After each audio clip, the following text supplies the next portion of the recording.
Right then, it's 1.35, the update's here, new DLC is out, and the question remains, well, is it worth buying it?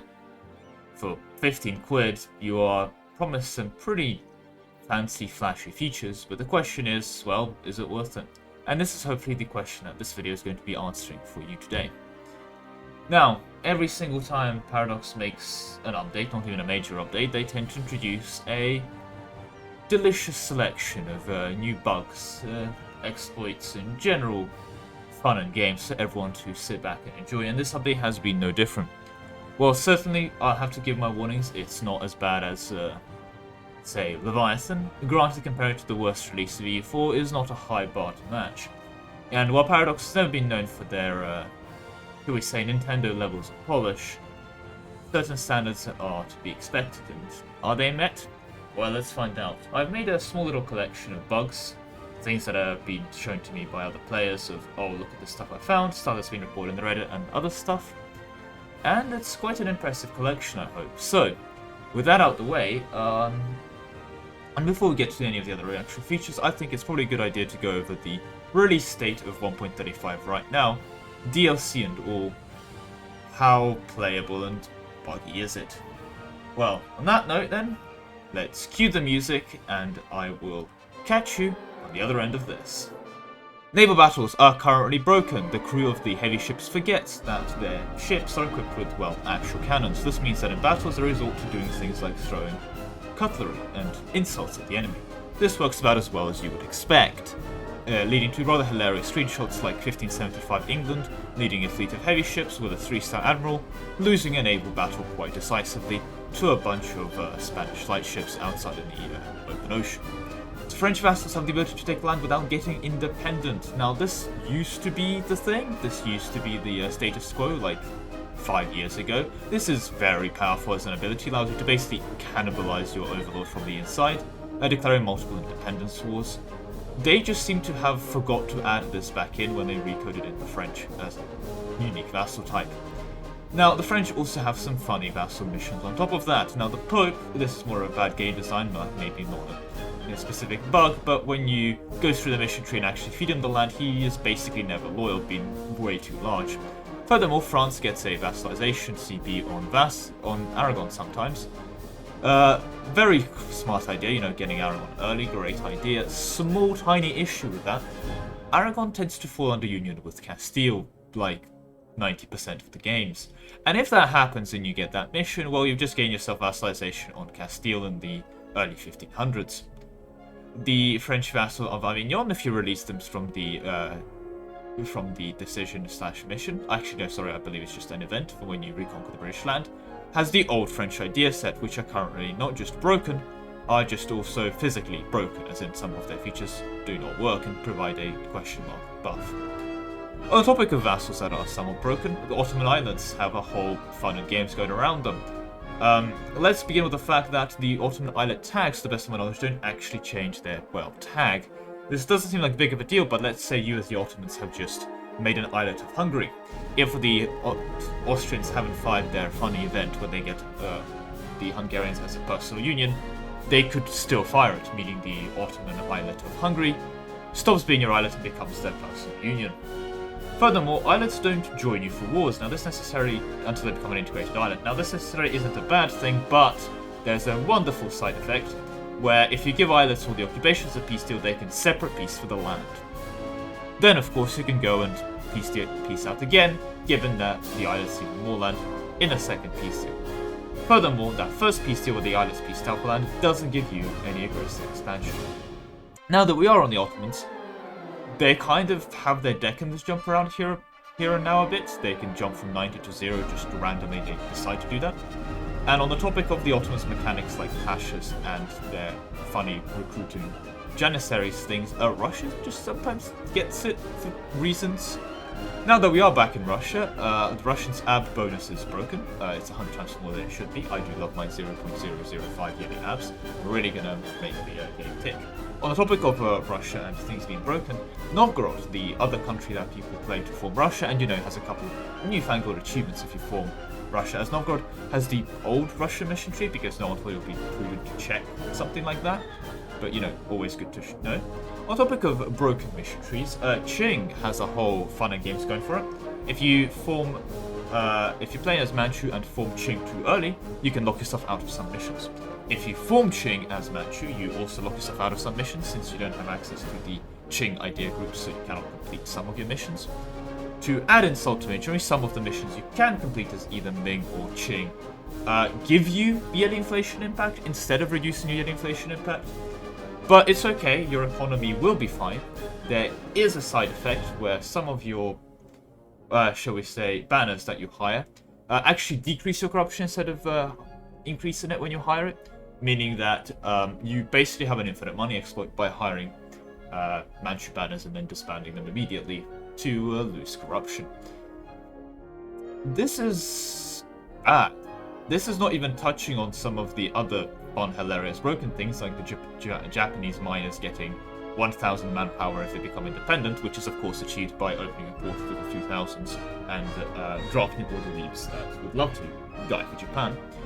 As someone has pointed out, this would give OPMs with this government reform 100,000 manpower caps, so you know, pretty normal. Abuse that if you will. And again, this is just a lot of other small text bugs like that. Most of them I've glossed over. But what I do know, however, is we're out of funny gladiator music. Funny circuit music is called March of the Gladiators, function about that. But that's not what we're here to talk about today. So, with that and all those disclaimers out the way, let's review it as a whole. Bugs and all that, bear in mind. Right, well, we're back with the EU4 music. Hope you've enjoyed that little excursion. The update's been very... I don't know how best to describe it, but I think it's best to view it as a point of, oh yeah, right, we've added all of these really cool missions to things like Poland and Castile and all these other countries that, you know, used to be really big majors in their own updates. However, by the standards of the modern game, a lot of these mission trees, especially if you start comparing to the modern ones, like such as the Anbana ones, they are just rather sad. And as such, this update kind of went around, and the big boys that didn't have extensive mission trees, and I mean, France's mission tree wasn't exactly bad before, to be clear, got majorly updated mission trees. And fair enough, they finally focused on countries people are playing. People do play the Ottomans, people do play France, people do play Russia, people do play Ming, and people do absolutely play Japan. So, in that regard, fair enough. You're updating missions that people are playing. But what are you actually getting in this update? Well, a lot of the relatively nice stuff that made me go, huh, that's nice, like the notification that you can join a coalition, that's pretty nifty, and a bunch of other stuff, like some of the government reforms. Although I believe some of the government reforms are actually DLC, so don't quote me on that. Well, some of the more mainline meaty content that you'd probably be looking for, the mission trees, what you're actually buying, and let's be honest here, is some extended content and an Iron Man tick. Because mods like Missions Expanded, as much as I hate mentioning Stioka, please stop spamming my DMs with cats, this isn't a joke, this is a cry for help, have done excellent jobs making mission trees for these countries. The only thing they can't of course do is allow you to play these countries in Iron Man.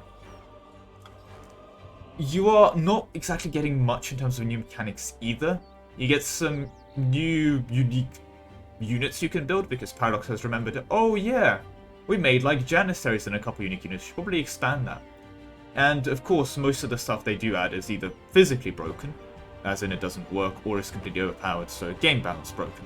But that's a debate for a later thing. My point being is that realistically with this update, you're paying 15 quid for 5 mission trees. And if you care about the Iron Man tick for achievements, that's probably worth it. If you just want the content of playing these countries, you can install a mod. And honestly, half of these mods from a game design perspective do a better job. The Missions Extended mod for the Ottomans mission tree, which I've granted only really seen from the Gecko implementing it, is excellent. It's a really extensive mission tree with loads of unique flavor and content for the Ottomans. You know, great mission tree. The current one isn't bad, but the Ottoman disasters introduced are...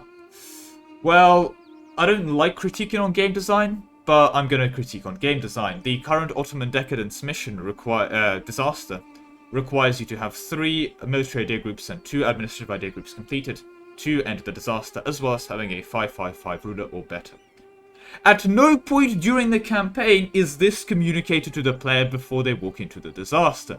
Meaning that if you're playing Ottomans in multiplayer, where you're realistically going to be taking 3 military idea groups and 2 administrative idea groups, like your economic and court economic, or religious or economic and innovative, or whatever the current meta ends up being, probably something to do with mercenary ideas if that's my guess, you're going to be absolutely fine, because also in multiplayer you're more aggressively burdening all your bad rulers, so you're more likely on average with the Ottoman Union government to end up on a 5-5-5 or better. In single player, the Ottomans as a country famously don't need 15 military idea groups and 50 administrative idea groups. Like, mild exaggeration, but you get the point. Usually in single player, as Ottomans, you're taking influence ideas, you're taking administrative, sure, you're taking diplomatic ideas. That's the kind of loadout you're doing, which means when disaster hits, you're kind of just screwed, because not only are you going to have to abandon all those idea groups to get out of the disaster, you're going to have to fill out your new idea groups with plus 100% idea cost, which is just not a good time for everyone. And again, at no point is this communicated to the player. If the Ottomans have a soft nerf where if you want to ever get out of your disaster, you introduce some military idea groups in single player, fair enough, you basically have to finish your world conquest before the disaster. However, you don't find this out unless you've played the Ottomans before, got to 1600s, have a ruined campaign because you've now walked into this disaster with a 0-1-2 that you didn't bother disinheriting because it's single player, not the end of the world, and you have diplomatic influence administrative filled out. Not exactly the optimal state to be, and definitely a bad game design decision. At least communicate to the player somewhat beforehand that this is going to be the requirements. And I'll be honest, having certain idea groups filled out, and a certainly skilled ruler at a time, it's just not a good requirement for ending a disaster. Like, Anbanar does a similar thing where you can bypass the re-invis disaster if you had a 6-6-6, I'm not sure if that's still the case. But I'm going to say, I think that's also bad game design. Players don't control that. That is something outside of the player's control. You can just get very, very lucky and avoid an incredibly punishing disaster if you just get a 6-6-6 ruler in Anbanar. As the Ottomans, if you play in multiplayer and you get very, very lucky with a 5-5-5 ruler, you can completely avoid an incredibly devastating disaster that in some other form of gameplay that's running, not, 3 military groups into admin groups, is going to completely shut down your game. As France, for example, the other things in terms of bad game design is the Provence missions. Now that you can see where the game's open, let's tag into that. Let's tag FRA here for. The second, this mission, the Provençal questions, the mission would imply that if you have them allied and they're 190 opinion, whatever, and you pop this mission, they fall under your personal union. That would make perfect sense, right? If you complete the mission versus the alliances, boom, some nice stuff happens. But that's just not what this mission does. That mission has a 10% chance of giving them to you as a vassal, but a 90% chance of Provence declaring war on you, which can be kind of awkward if you were expecting not to be at war. Because having a really close ally with a really high opinion is naturally going to declare war on you 90% of the time. That's, if you want that as a mechanic where you have a 10% chance of getting them as a free vassal and a 90% chance of war, fair enough, but that's just not communicated well at all. The other communications to the player here is the Papal Lands of Avignon, where, you buddy-buddy with the Pope and feed them in northern Italy, and they get their Kingdom of God as your little march. What's not communicated is you better be picking up influence ideas or some other form of vassal management, because dear God, you're not going to be keeping them loyal. And even if you pick up influence ideas, dear God, you're not going to be keeping them loyal. They're going to have like 700 development. Again, if it's meant to be something where you'd also need to invest in to keep maintaining the papal loyalty, that'd be a nice thing to mention. But the fact of the matter is, the more of the missions you do, and the more of the land in northern Italy you feed to the Pope, the more disloyal they become. And bear in mind, it's not like you're getting an AE reduction. You are basically eating Italy, getting loads of aggressive expansion, and getting a disloyal vassal out of it. I'm gonna say that's not good game design. The rest of the missions aren't too egregious. Muscovy gets some reasonable stuff. They have their funny westernization mechanic, which, oh, by the way, did I mention the westernization mechanic for Muscovy's broken?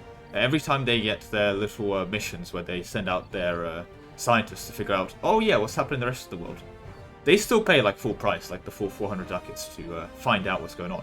But the other countries get like 3. Really should probably not be the case. I don't know if that's necessarily a bug or bad game design scaling with your income, but it's just money disappearing for no reason. I know there's money sinks in the game, you know, every single monument basically, but yeah, that's that. So in terms of actual content, if you're buying the game, realistically do understand what you're buying. You're buying an Iron Man check. If you really want to play a cool Ottoman mission tree, if you really want to play a cool France mission tree, you're better off getting missions expanded. And again, as much as I do hate out giving a shout out to Stiopen,